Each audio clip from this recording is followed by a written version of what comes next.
Olá, você está no podcast Opinião em Foco. Nos apoie inscrevendo no canal e deixando seu like. Lembre-se, esse vídeo não é uma recomendação de investimento, apenas uma análise de nossa visão. Imagine o seguinte cenário: a gestão investe bilhões na tecnologia solar mais avançada, torcendo por dias de sol para garantir eficiência. E, de repente, descobre que a maior ameaça para essa operação gigantesca não é, sei lá, uma semana inteira de chuva. Não é o clima. Pois é, a ameaça real é um papel assinado lá em Brasília. Então, hoje, o nosso mergulho profundo no relatório gerencial de janeiro de 2025 do FII SNL 11, que é o Fundo de Energias Limpas da Suno, vai nos levar exatamente para esse cenário de contrastes. E é um contraste bem forte, né? Muito forte. A nossa ideia aqui não é só, ler gráficos e tabelas para quem nos ouve.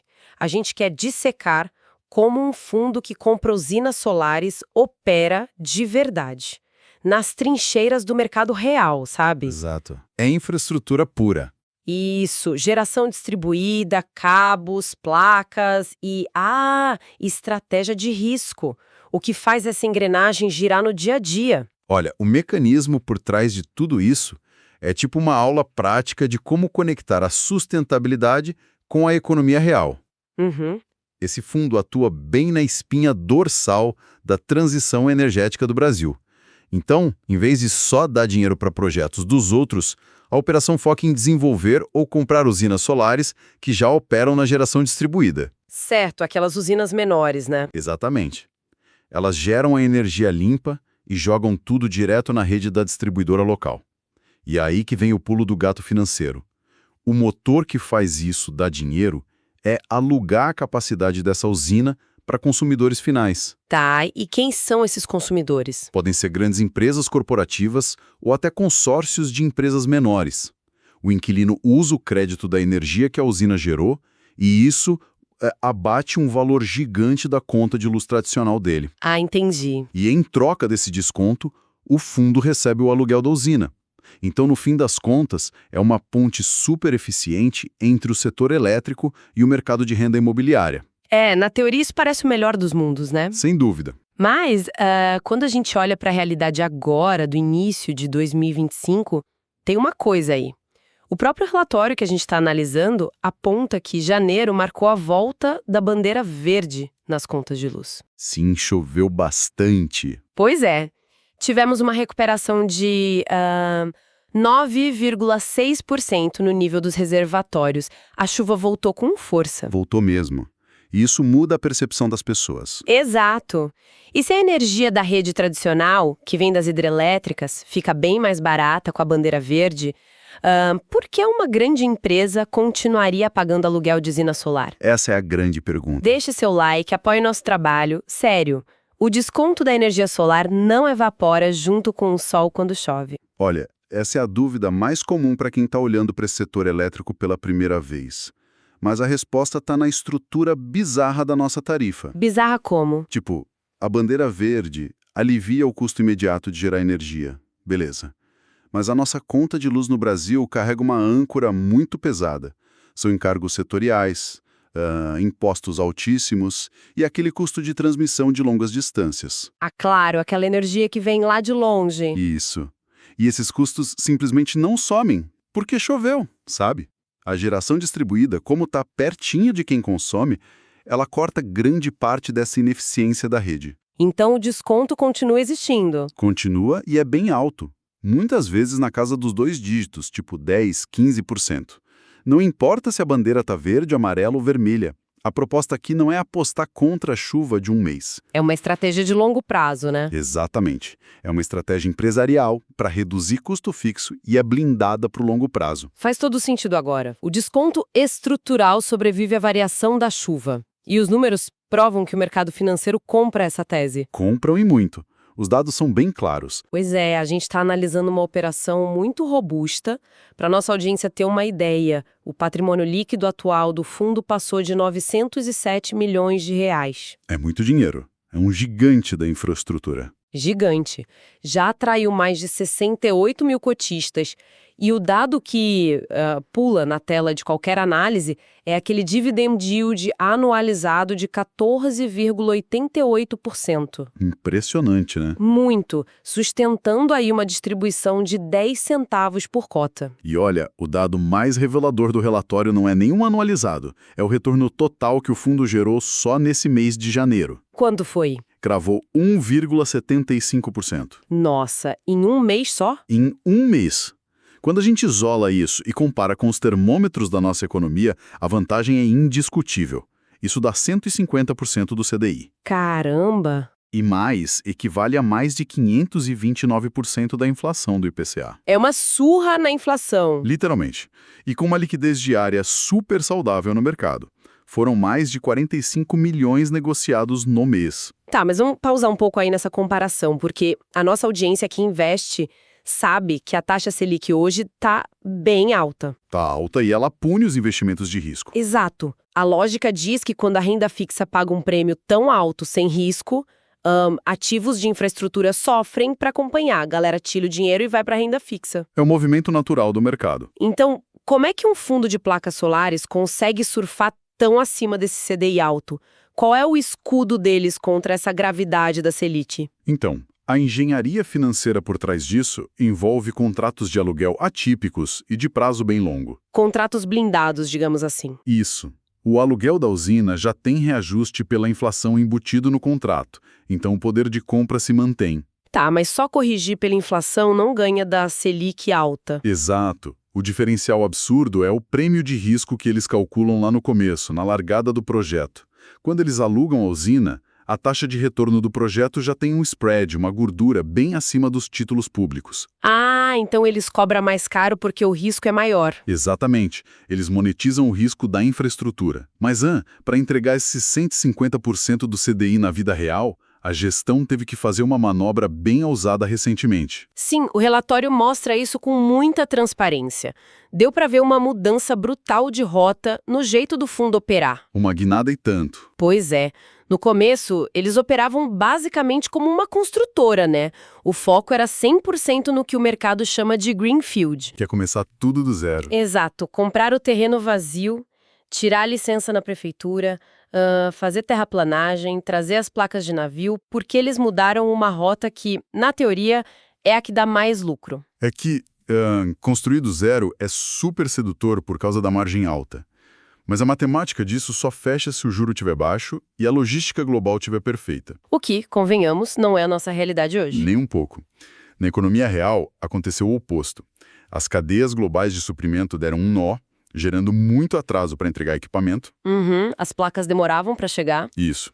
E aí a taxa de juros disparou no Brasil. Ficar esperando a obra ficar pronta ficou caro demais. O risco de engenharia virou um peso gigante para um fundo que precisa pagar dividendo todo mês para os cotistas. Não esqueça do like e diga nos comentários de qual investimento você prefere, renda fixa ou variável. Essa pressão macroeconômica forçou eles a mudarem de construtores para compradores pragmáticos, né? Exatamente isso. A partir das últimas emissões, eles começaram a comprar usinas que já estavam prontas e funcionando. Trocaram a enxada pela prancheta de análise de compra. Perfeito. O relatório até traz exemplos reais para quem nos ouve entender isso. Tem o caso da usina UFV Itabira. Esse caso é muito interessante. Pois é, ela começou a operar comercialmente com uma gigante do setor, a Serena. E o que mais me chamou a atenção foi a estruturação do contrato. Eles cobraram uma multa rescisória absurda. 47%, né? Isso, 47% do valor devido pelo inquilino anterior que saiu da usina. E isso mostra a força jurídica desses contratos de aluguel.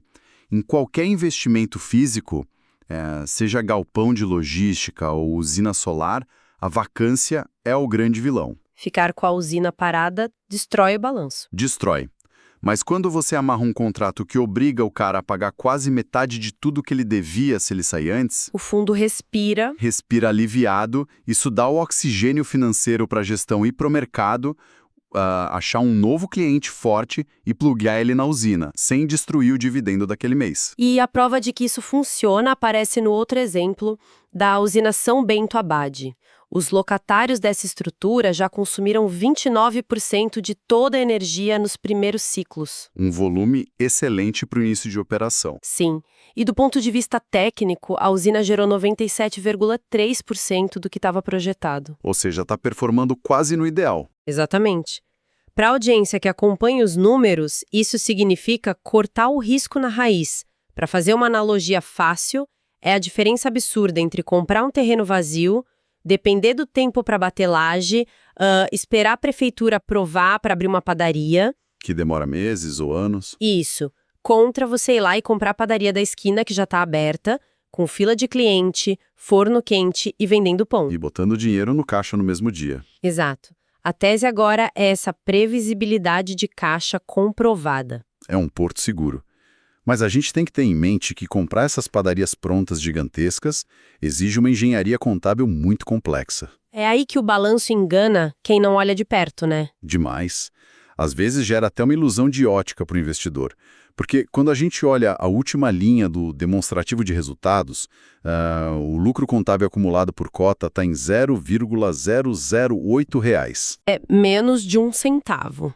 Muito menos.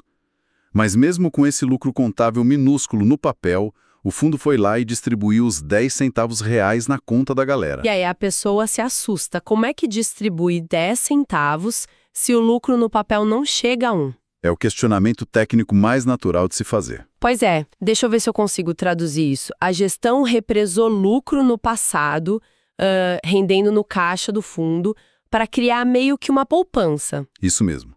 Um colchão financeiro. Tá, e aí o objetivo é ir queimando essa gordurinha agora, para garantir que a distribuição de dividendos não caia enquanto essas usinas novas estão engatando a marcha. É a leitura perfeita da estratégia deles. Essa fase que a gente chama de ramp-up é quando a usina já gera energia, mas o aluguel ainda está ganhando tração aos poucos. O faturamento vai subindo devagar. Isso. Então a diferença entre o que a usina está faturando hoje e o dividendo de 10 centavos que eles querem manter é coberta pelas receitas financeiras do caixa. Ah, entendi. E pelas reservas. E pelas reservas passadas. E conforme a usina vai acelerando e vendendo 100% da energia, a necessidade de usar essa reserva vai diminuindo naturalmente. É um planejamento super cuidadoso. Deixe seu like e apoie o nosso trabalho. E esclarecer esse uso das reservas tira um peso da análise. Com certeza, acalma os ânimos. Outro ponto contábil que eles destacaram bastante foi o fim do CRI Portfólio Solar. Porque no mercado financeiro, quando some uma dívida multimilionária do balanço assim do nada, a galera fica desconfiada, né? Acende um farol vermelho na hora. Porque esse CRI bilionário existia e como é que eles simplesmente extinguiram ele dos registros agora em janeiro? Então, esse CRI não foi um problema. Foi uma ferramenta necessária em 2024. Eles precisavam de muito dinheiro rápido para terminar 3 usinas fundamentais: Mundo Melhor, Liberdade e a São Bento Abade. Precisavam injetar caixa na obra. Exato. Aí uma empresa chamada NK Empreendimentos 312 emitiu essas dívidas no mercado para bancar o fim das obras. O pulo do gato em janeiro foi que o fundo captou recursos nas novas emissões e simplesmente comprou essa empresa inteira. Tá, deixa eu ver se eu explico isso de forma simples para a nossa audiência que não vive de fusões e aquisições. Por favor. O fundo tinha o dinheiro novo, ele foi lá e comprou a empresa que estava devendo para ele mesmo no passado. Exatamente. O devedor e o credor viraram a mesma pessoa. Aí, como os dois estão debaixo do mesmo teto agora, o fundo simplesmente rasgou o boleto internamente. É a melhor definição. Não precisou sair um caminhão de dinheiro para pagar ninguém de fora. E o relatório chama isso de liquidação por compensação contável, é isso? Isso mesmo, a síntese foi perfeita. É só um encontro de contas no balanço. E o benefício disso é gigante. Qual é o benefício prático? Ao rasgar esse boleto interno, eles liberaram todas as garantias que estavam travadas por causa da dívida. As próprias usinas estavam como garantia? Exatamente. Agora essas usinas estão totalmente livres de dívida e integram um portfólio limpinho do fundo. Sensacional. Varrer essa dívida cruzada do balanço traz muita transparência. Então a gente tem as placas aguentando a chuva, os contratos vencendo a Selic e a compensação contábil, zerando a dívida. O fundo está navegando em velocidade de cruzeiro. Mas, lendo as notas mais pesadas do documento, a gente esbarra na nova fronteira de risco. E como a gente está no Brasil, o risco não é mais se a placa vai quebrar, mas sim o leão do imposto. O risco fiscal virou a dor de cabeça número 1 do setor de infraestrutura. A gestão dedicou uma página inteira para falar do novo IVA, né? Aquela emenda 132 de 2023. Sim, a reforma tributária. A geração solar cresceu muito no Brasil, surfando numa onda de incentivos e isenções. Era um ambiente muito favorável. E agora a festa pode acabar. Pode complicar. A migração para esse sistema dual do IBS e da CBS ameaça explodir o custo operacional, porque tira eles do regime simplificado de hoje. O relatório diz que o faturamento que hoje está tranquilo no lucro presumido pode sofrer uma colisão frontal, batendo numa alíquota unificada de 26,5%. É uma carga tributária pesadíssima. É aí que eu provoco quem analisa isso. Poxa, os dados mostram que o maior inimigo da placa solar não é uma nuvem no céu. É o imposto cobrado em cima do sucesso da energia limpa. E é verdade. O peso dessa alíquota assusta mais do que o El Niño. Mas como é que o fundo não desmorona se ele corre o risco de perder mais de 1/4 da receita da noite para o dia com o imposto? É que a defesa contra isso não depende da sorte. Depende puramente de engenharia jurídica e tributária. Explica isso melhor pra gente. Bom, no nível macro, os fundos imobiliários já têm uma blindagem natural de isenção na distribuição de dividendos para a pessoa física. Mas lá na base, onde a usina funciona, eles usam as SPSs. As sociedades de propósito específico. Isso. A salvação contra esses 26% não vai ser simplesmente cobrar mais caro do cliente. O escudo é usar os créditos tributários da não cumulatividade do novo IVA. E como funciona essa captura de créditos? Parece bem complexo. Mas o princípio do IVA é que as despesas que você tem para operar geram crédito. Cada parafuso que eles compram, a equipe de manutenção, software, tudo isso vai gerar crédito. Ah, entendi. Eles vão empilhando deduções. Exato. A inteligência é separar minuciosamente cada serviço no contrato. Aí, na hora de pagar aquele imposto milionário no fim do mês, eles descontam toda essa montanha de crédito acumulado. E aí o imposto real que sai do caixa fica muito menor. Cai drasticamente. E, além disso, eles já estão rodando modelos teóricos para reprecificar as tarifas antes mesmo da lei complementar ser totalmente aprovada. Ou seja, já estão se preparando para o pior cenário. É muito fascinante ver como esse setor exige uma sofisticação pesada, né? Não é só colocar a placa no sol. Não mesmo. Dominar a geração de energia, blindar o caixa contra a Selic alta e ainda ter que mobilizar um exército de contadores e advogados para defender a margem contra o governo? É a realidade de fazer infraestrutura nos trópicos. É uma montanha-russa jurídica que faz a gente refletir sobre o futuro dessa energia limpa no país. E o que você tira de lição central de toda essa análise do relatório? Olha, as pessoas costumam achar que a inovação da energia verde vem só daqueles laboratórios criando painéis hipereficientes ou baterias mágicas. Mas lendo esse relatório e entendendo as táticas do fundo, a vitória real não acontece só no laboratório. Concordo plenamente. O avanço de verdade, aquele que liga a luz dos hospitais e das fábricas no mundo real, ele precisa de uma maestria absurda para vencer burocracia, imposto e juros. Deixe seu like, apoie nosso trabalho. As estruturas financeiras que conseguem contornar juro alto, briga fiscal e ainda tirar lucro no meio da imprevisibilidade das nossas leis, essas são as verdadeiras máquinas do futuro. É a união da engenharia com a alta finança. Muito além do brilho da inovação de capa de revista, sabe? É uma constatação perfeita. A melhor placa solar do mundo não serve para nada se o modelo de negócio afundar na ineficiência do nosso sistema tributário ou num endividamento maluco. Com certeza. Isso só reforça o valor inestimável de uma gestão profissional. Um time focado em manter o faturamento estável, usando essas blindagens corporativas numa escala gigante.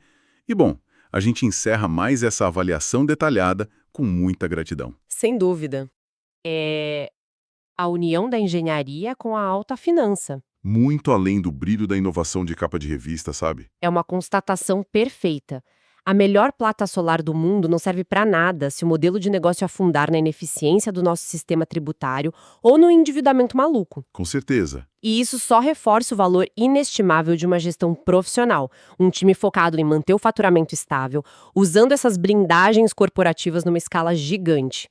E bom, a gente encerra mais essa avaliação detalhada com muita gratidão. Sem dúvida. O esforço de vasculhar esses números complexos e traduzir tudo isso em análise prática só existe porque a nossa base é exigente e acompanha tudo com muita atenção. E é exatamente isso.